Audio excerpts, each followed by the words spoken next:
പ്രശാന്ത്, ഈ നമ്മുടെ സിനിമാ ലോകം അത് ഹോളിവുഡിലെ കാര്യം അത്ര സൂക്ഷ്മമായിട്ട് നമുക്കറിയില്ലെങ്കിലും ബോളിവുഡിലും മോളിവുഡിലും ഒക്കെ പറയുന്ന കുറേ വുഡുകളുണ്ടല്ലോ. ഏറ്റവും ഒടുവിൽ മലയാള സിനിമ നേർക്കുനേരെ പറഞ്ഞാൽ മലയാള സിനിമയുടെ പോലും അടിത്തറയായി വർത്തിക്കുന്നത് കള്ളപ്പണമാണ് എന്ന് വ്യാപകമായി നേരത്തെ തന്നെ ആളുകൾക്കൊരു പൊതുധാരണയുണ്ട്.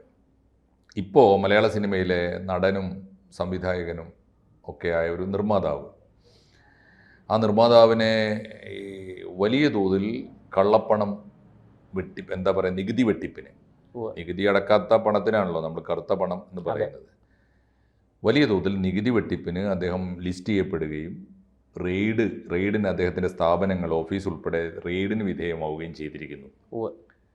എന്താണ് ഇത് സംബന്ധമായ ഡീറ്റെയിൽസ് ഏറ്റവും ഒടുവിലത്തെ? പറയാം മാഷേ. ഇത് നമ്മുടെ നടനും നിർമ്മാതാവുമായ അദ്ദേഹത്തിൻ്റെയാണ് സൗബിൻ സഹീർ അദ്ദേഹത്തിൻ്റെയാണ് ഓഫീസും മറ്റുമൊക്കെ റെയ്ഡ് ചെയ്യപ്പെട്ടിരിക്കുന്നത്. അതായത് ഈ മഞ്ഞുമ്മൽ ബോയ്സ് എന്ന് പറയുന്ന സിനിമയുടെ ആ സിനിമ പുറത്തു വന്ന് അത് ആൾക്കാർ കണ്ട് അതൊരുപാട് വ്യാപകമായി വിജയിച്ച സിനിമയാണ്. അതിനെ സംബന്ധിച്ച് അതുമായി ബന്ധപ്പെട്ടാണ് ഈ വിവാദം ഉണ്ടായിരിക്കുന്നത്. അതിൻ്റെ വരുമാനം അതിൽ 148 കോടിയിലേറെ രൂപ വരുമാനമുണ്ടായി എന്നാണ് കണ്ടെത്തിയിരിക്കുന്നത്. എന്നാൽ 44 കോടി രൂപ ആദായ നികുതി ഇനത്തിൽ നൽകേണ്ടിയിരുന്നത് അടച്ചിട്ടില്ല എന്ന് മാത്രമല്ല 32 കോടി രൂപയുടെ ചെലവ് കാണിക്കുകയും ചെയ്തു. ഇങ്ങനെ വ്യാപകമായ അതായത് കള്ളക്കണക്ക് കൊടുത്തു എന്നാണ് ആദായ നികുതി വകുപ്പ് പറയുന്നത്. ഇത് ആദായ നികുതി വകുപ്പ് വെറുതെ പറയുകയല്ല, അവർ ഇത് നികുതി റിട്ടേൺ സമർപ്പിച്ചിരുന്നില്ല. സാമ്പത്തിക കാര്യങ്ങൾ കൈകാര്യം ചെയ്തത് ഷോൺ എന്ന് പറഞ്ഞ ഒരാളാണെന്ന് പറഞ്ഞ് ഇതിൻ്റെ നിർമ്മാതാവ്, ഈ നടനും നിർമ്മാതാവുമായ നമ്മുടെ സൗബിൻ ഒഴിഞ്ഞു മാറുകയാണ്. ഇവർ തമ്മിലൊരു എന്താ പറയുക, ഒളിച്ചുകളിയുണ്ട്. ഇതിൻ്റെ സിനിമയുടെ മഞ്ഞുമ്മൽ ബോയ്സ് സിനിമയുടെ വിതരണവുമായി ബന്ധപ്പെടുത്തിയാണ് ഡ്രീം ബിഗ് വിതരണ സ്ഥാപനത്തിൽ റെയ്ഡ് നടന്നത്. ഈ സിനിമയുടെ വിതരണം ഏറ്റെടുത്തിരിക്കുന്നത് ഇവരാണ്. അപ്പോൾ അവരുടെ ഓഫീസിൽ റെയ്ഡ് നടന്നു. അപ്പോൾ പരിശോധനയിൽ പറവ ഫിലിംസിൻ്റെ ബാനറിലാണ് സിനിമ നിർമ്മിച്ചിരിക്കുന്നത്. അത് യഥാർത്ഥ വരുമാന കണക്കുകൾ നൽകിയിട്ടില്ല എന്ന് IT വകുപ്പ്, ആദായ നികുതി വകുപ്പ് കണ്ടെത്തി. ഇതാണ് അതിലെ പ്രാഥമികമായിട്ട് നമുക്ക് പറയാനുള്ള വിവരങ്ങൾ. അതിൻ്റെ വിശദാംശങ്ങൾ വരുന്നു. പണം വന്ന സോഴ്സ്, അതായത് പണത്തിൻ്റെ ഉറവിടം പറയണമല്ലോ. അതായത് ഇപ്പോൾ എൻ്റെ പോക്കറ്റിൽ 5 രൂപ ഉണ്ടെങ്കിലും 50,000 രൂപ ഉണ്ടെങ്കിലും 5 ലക്ഷം രൂപ ഉണ്ടെങ്കിലും ഇതിൻ്റെ സോഴ്സ് ആദായ നികുതി വകുപ്പ് ചോദിച്ചാൽ ഞാൻ പറയണം. അതാണ് അതിൻ്റെ ഒരാൾക്ക് കൈവശം വയ്ക്കാവുന്നതും സമ്പാദിക്കാവുന്നതുമായ പണത്തിന് നമ്മുടെ രാജ്യത്തിലെ നിയമവ്യവസ്ഥ അനുസരിച്ചൊരു കണക്കുണ്ട്. അതിൽ കൂടുതൽ സമ്പാദിക്കാം, അതിലൊരു തെറ്റുമില്ല. പക്ഷേ അതിൻ്റെ ഉറവിടം പറയണം, അതിന് കൃത്യമായിട്ട് നികുതി അടച്ചിരിക്കണം. അതൊന്നും ചെയ്യാതെയാണ് ഈ പണം ഇവർ കൈവശം സൂക്ഷിച്ചിരിക്കുന്നത്. അപ്പോൾ അതിൻ്റെ ഉറവിടം പറഞ്ഞിട്ടില്ല. ഈ നിർമ്മാണ കമ്പനികൾക്ക് കേരളത്തിലെ ഒരു സ്വകാര്യ ധനസ്ഥാപനമാണ് പണം നൽകിയത് എന്ന് പറയപ്പെടുന്നു. ഇതിൽ അനധികൃത ഇടപാടുകൾ നടന്നിട്ടുണ്ടെന്നാണ് അന്വേഷണത്തിൽ ആദായ നികുതി വകുപ്പ് കണ്ടെത്തിയിരിക്കുന്നത്. ഈ പറവ ഫിലിംസ് കമ്പനിയുടെ ഓഫീസ് എറണാകുളത്ത് പുല്ലേപ്പടിയിലുള്ള ഡ്രീം ബിഗ് ഡിസ്ട്രിബ്യൂട്ടേഴ്സ്, നേരത്തെ പറഞ്ഞ ഈ സിനിമ വിതരണം ചെയ്ത കമ്പനി, അതിൻ്റെ ഓഫീസ് ഒക്കെയാണ് റെയ്ഡ് ചെയ്തത്. ഈ കൊച്ചി യൂണിറ്റിലെ ആദായ നികുതി വകുപ്പിൻ്റെ കൊച്ചി യൂണിറ്റിലെ ഓഫീസർമാരാണ്, ഉദ്യോഗസ്ഥരാണ് ഈ റെയ്ഡ് നടത്തിയത്. അവർ പല വിവരങ്ങളും അവർക്ക് കിട്ടിയിട്ടുണ്ട്. ഇനി അത് വെച്ചത് അവർ മുന്നോട്ട് പോകണം. അതാണ് ആ കേസിനകത്ത് നമുക്ക് പറയാനുള്ള ഒരു പ്രധാനപ്പെട്ട കാര്യം. മറ്റൊരു വിഷയം, ഇതുമായി ബന്ധപ്പെട്ട് സിനിമാ മേഖലയിൽ ധാരാളം കള്ളപ്പണ ഇടപാട് നടക്കുന്നതായിട്ട് എൻഫോഴ്സ്മെൻറ്റിന് വിവരം കിട്ടിയിരുന്നു, EDക്ക്. അപ്പോൾ ആ പരാതിയുടെ അടിസ്ഥാനത്തിൽ നിരവധി നിർമ്മാണ കമ്പനികളെ ഇവർ രഹസ്യമായിട്ട് നിരീക്ഷിക്കുന്നുണ്ടായിരുന്നു. അതുമായി ബന്ധപ്പെട്ട് മഞ്ഞുമ്മൽ ബോയ്സ് എന്ന സൂപ്പർ ഹിറ്റ് സിനിമയുടെ കാര്യങ്ങളും ഇവർ വിലയിരുത്തുകയും അന്വേഷിക്കുകയും ചെയ്തു. അതിനെ തുടർന്നാണ് ആദായ നികുതി വകുപ്പിന് ഇവർ രഹസ്യ വിവരം കൈമാറുകയും ആദായ നികുതി വകുപ്പ് ഇവിടെ എത്തി റെയ്ഡ് ചെയ്യുകയും ചെയ്തത്.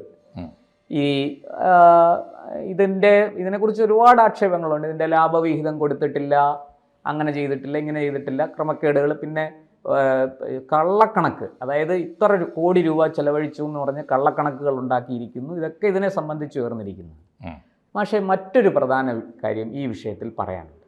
അതായത് ഒരു സിനിമ പുറത്തിറങ്ങുന്നു, സിനിമയ്ക്കെതിരെ സോഷ്യൽ മീഡിയയിൽ വ്യാപകമായ പ്രചാരം നടക്കും. എന്താ, ഇത് ആദ്യത്തെ ദിവസം ഇത്ര കോടി കളക്ട് ചെയ്തു, 5 ദിവസം കൊണ്ട് ഇത്ര കോടി എത്തി, 10 ദിവസം കൊണ്ട് ഇത് 100 കോടി ക്ലബ്ബിൽ കയറി എന്നൊക്കെ പറഞ്ഞ് അങ്ങ് വ്യാപകമായ പ്രചാരം നടക്കുകയാണ്. സിനിമ ആകെ 4-5 ദിവസം ഓടിയിട്ടുണ്ടാവും. ഇങ്ങനെ സിനിമ ഓടിയതായിട്ട് തിയേറ്ററുകാരും, ഈ തിയേറ്ററിൽ വെറുതെ ആയിട്ട് ഓടിക്കും, ഇത് ഓടിയതായിട്ട് കാണിച്ചുകൊണ്ട് ഇതിന് ഇത്ര കോടി രൂപ വരുമാനം കിട്ടി എന്നുള്ള ഒരു കള്ളക്കണക്ക് ഉണ്ടാക്കുകയാണ് ഇപ്പം നമ്മുടെ നാട്ടിൽ, മലയാളത്തിൽ, കേരളത്തിൽ പ്രത്യേകിച്ച്. ഇത് മറ്റ് സ്ഥലങ്ങളിലൊക്കെ ഉണ്ട്. ഈ സിനിമ എന്ന് പറയുന്നത് കള്ളപ്പണം വന്നു മറിഞ്ഞു പോകുന്ന ഒരു വലിയ ഫീൽഡാണ്. നമ്മൾ വിചാരിക്കുന്ന പോലെയല്ല. കോടാനുകോടികൾ, എന്താ പറയുക, 100 കോടി എന്നൊക്കെ പറയുന്നത് അവിടെ നിസ്സാര തുകയാണ്. വന്ന് മറിഞ്ഞ് അത് കറങ്ങി തിരിഞ്ഞ് പോകുമ്പോൾ ആ പണം വെളുക്കുകയാണ്. അങ്ങനെ അതിനെ വെളുപ്പിച്ചെടുക്കുകയാണ്. അതായത് നമ്മളൊരു ബിസിനസ്സിൽ 10 രൂപ ഇൻവെസ്റ്റ് ചെയ്തു, നമുക്ക് 20 രൂപ ലാഭം കിട്ടി. അപ്പോൾ ഇൻവെസ്റ്റ് ചെയ്തത് 10 രൂപയാണ്, അഡീഷണലായിട്ട് അതിൻ്റെ ഇരട്ടി, ഏതാണ്ട് അത്രയും തുക തന്നെ നമുക്ക് ലാഭം ചേർത്ത് 20 രൂപ തിരികെ കിട്ടുന്നു. അപ്പോൾ ഈ ഏത് ഇൻഡസ്ട്രിയിലും നമ്മൾ മുടക്കുന്ന പണം അത് അതിൻ്റെ എത്രയെങ്കിലും ഇരട്ടി തിരിച്ച് കിട്ടുന്ന ഒരു വ്യവസായ മേഖലയുണ്ടെങ്കിൽ അതിലൊന്ന് സിനിമയാണ്. അപ്പോൾ അങ്ങനെ ആ രീതിയിൽ സിനിമയിൽ വലിയ തോതിൽ നമുക്കറിയാമല്ലോ, ചെറിയ ലോ ബജറ്റ് ചിത്രങ്ങളൊക്കെ വലിയ രീതിയിൽ വിജയം കൊയ്ത് നിർമ്മാതാക്കളെ വലിയ ധനാഢ്യരാക്കിയ ഒരുപാട് സംഭവങ്ങളുണ്ട് നമ്മുടെ നാട്ടിൽ പണ്ടൊക്കെ. പക്ഷെ ഇപ്പോൾ അതിനെ ഉപയോഗിച്ച് അതൊരു മറയാക്കി, അതൊരു തന്ത്രമാക്കി വലിയ തോതിൽ കള്ളപ്പണം വെളുപ്പിക്കുകയാണ്. അങ്ങനെ ഈ 100 കോടി ക്ലബ്ബ്, 200 കോടി ക്ലബ്ബ് എന്നൊക്കെ പറഞ്ഞ് വലിയ പ്രചാരം നടത്തുകയാണ്. ഇതിപ്പോൾ അടുത്ത കാലത്ത് നമ്മുടെ ദൃശ്യമാധ്യമങ്ങളിൽ വാർത്ത വന്നു. എന്താ, ഇന്ന സിനിമ, ഞാൻ സിനിമയുടെ പേരൊന്നും പറയുന്നില്ല, ഇന്ന സിനിമ ഇത്ര ഓടി, ഇത്ര കോടി രൂപ കളക്ട് ചെയ്തു എന്നൊക്കെ പറഞ്ഞാണ് വാർത്ത. അവസാനം എന്താ സംഭവം? ED അന്വേഷണത്തിന് വന്നു. എവിടെ നിങ്ങൾ ടാക്സ് അടച്ച പേപ്പറുകൾ കാണിക്കുക? ആരും ഒന്നും അടച്ചിട്ടില്ല. സംഭവം എന്താണെന്ന് വെച്ചാൽ ഇത് കള്ളപ്പണം വെളുപ്പിക്കാനുള്ളൊരു പദ്ധതിയായിരുന്നു. ആ പദ്ധതിയെ ED പൊളിച്ച് കൈ കൊടുത്തു. അപ്പോൾ ഇവർ പറഞ്ഞല്ല, അത് ഞങ്ങളിത് സോഷ്യൽ മീഡിയയിലൊക്കെ വന്ന് അത് ആരുണ്ടാക്കിയെന്ന് ഞങ്ങൾക്ക് അറിഞ്ഞൂടാ. കാരണം ഇവരുടെ തന്നെ ഡ്യൂപ്ലിക്കേറ്റുകൾ ഉണ്ടാക്കുന്നതാണ് അത്തരം വാർത്തകൾ. സോഷ്യൽ മീഡിയയിൽ ആർക്കും എന്തും എഴുതി വിടാമല്ലോ. ഈ സോഷ്യൽ മീഡിയയെ പിന്തുടർന്ന് ദൃശ്യമാധ്യമങ്ങളുമൊക്കെ ഈ വാർത്ത ഏറ്റെടുത്തു.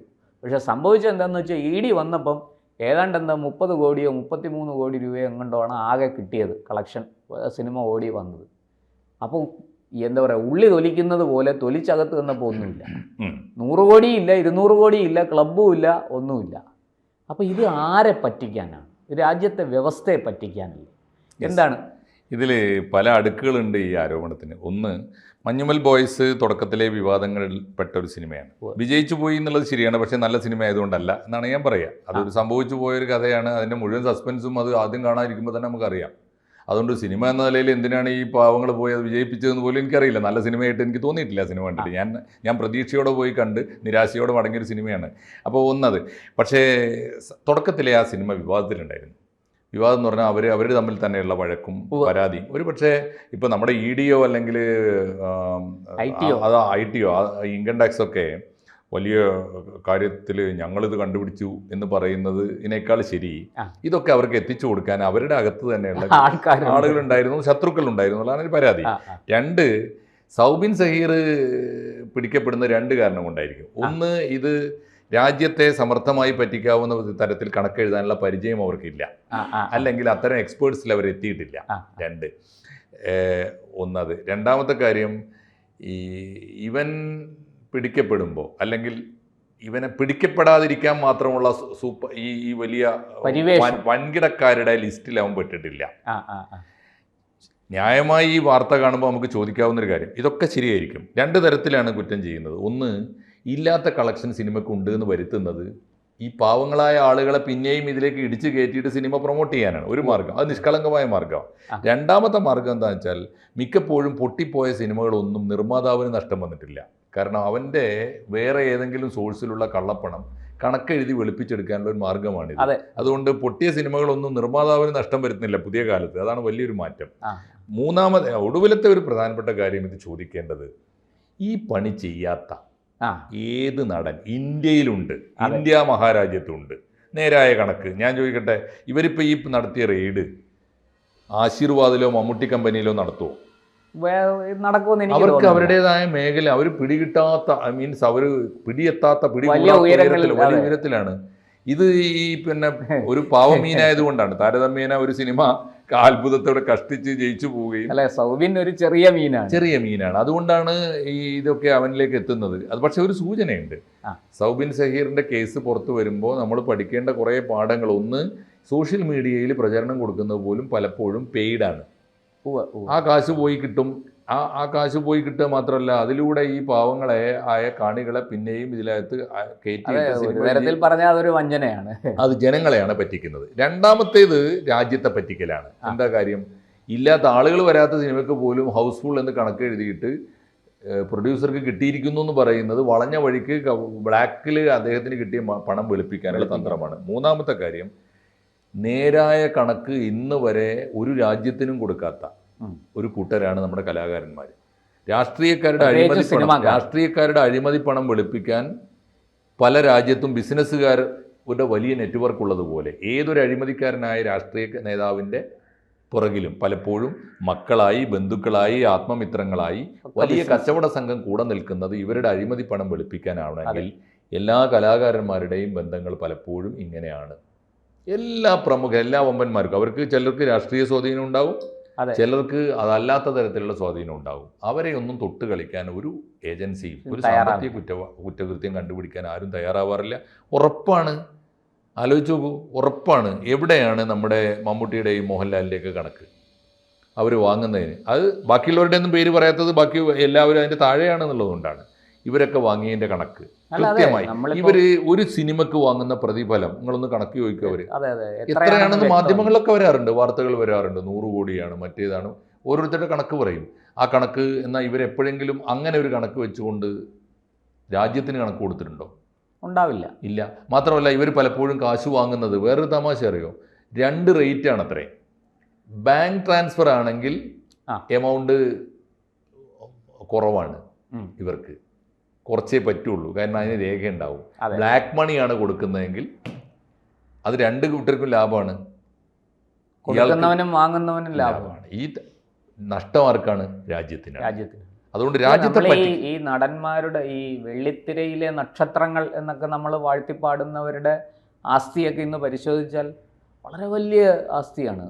സഹസ്ര കോടികൾ ആസ്തിയുള്ളവരാണ് നമ്മുടെ ഇന്ത്യയിലെ പല നടന്മാരും, ബോളിവുഡിലെ പ്രത്യേകിച്ച്. അത് പഴയ പോലെ എന്താ പറയുക, സത്യജിത് റോയൊക്കെ സിനിമ എടുത്തിരുന്ന കാലത്തെ ഇന്ത്യൻ സിനിമയല്ല ഇന്നത്തെ. അല്ലെങ്കിൽ അടൂർ ഗോപാലകൃഷ്ണനും അരവിന്ദനും ഒക്കെ സിനിമ എടുത്ത, പി ഭാസ്കരൻ സിനിമ എടുത്ത കാലത്തെ ഇന്ത്യൻ സിനിമയല്ല ഇന്ന്. എന്തായാലും സൗബിൻ സഹീർ ഇത് ഒരു ഐ ഓപ്പണറാണ്. അതെ, ഈ മണ്ഡലത്തിൽ എന്താണ് നമുക്ക് കണ്ണു തുറന്ന് സാധാരണക്കാർക്ക്, നമുക്ക് മാത്രമല്ല, ഇത് ബന്ധപ്പെട്ട സാമ്പത്തിക കുറ്റകൃത്യങ്ങൾ അന്വേഷിക്കുന്ന ഏജൻസികൾക്കും വലിയ ഐ ഓപ്പണർ ആവണം. കാരണം സൗബിൻ സഹീറിന് പോലും ഇതാണ് സംഭവമെങ്കിൽ ഈ വലിയ മീനുകൾക്ക്, വമ്പൻ സ്രാവുകൾക്ക് എന്തായിരിക്കും നടക്കുന്നുണ്ടാവും? അവരുടെ വലിയ കൊള്ളയുടെ സാമ്രാജ്യത്തെക്കുറിച്ച്, വലിയ തട്ടിപ്പിന്റെ ലോകത്തെ, മഞ്ഞുമലയുടെ ഒരു തുമ്പാണ് സൗബിൻ സഹീർ. ആ മഞ്ഞുമലയുടെ സമ്പൂർണ്ണമായിട്ടൊന്ന് പോയി നോക്കാനെങ്കിലും ഈ ഏജൻസികൾക്ക് അവസരമാകട്ടെ, അല്ലെങ്കിൽ കണ്ണു തുറക്കട്ടെ. എന്തായാലും ഇതിനെക്കുറിച്ച് കൂടുതൽ ആഴത്തിൽ അന്വേഷണം നടക്കട്ടെ. സിനിമാ മേഖലയിൽ നടക്കുന്ന അനഭിലഷണീയമായ പ്രവണതകൾ അത് അവസാനിപ്പിക്കണം. പ്രത്യേകിച്ചും അതിൻ്റെ സാമ്പത്തിക മേഖല നമ്മുടെ രാജ്യത്തിനുള്ളിൽ ഒരു സമാന്തര സമ്പദ് മേഖലയായി വളരാൻ പാടില്ല. അത് വലിയ അപകടം ചെയ്യും. തീർച്ചയായിട്ടും ഏജൻസികളുടെ ശ്രദ്ധ അവിടേക്ക് പതിയട്ടെ എന്ന് മാത്രമേ നമുക്ക് ഈ അവസരത്തിൽ പറയാൻ കഴിയൂ. അതെ.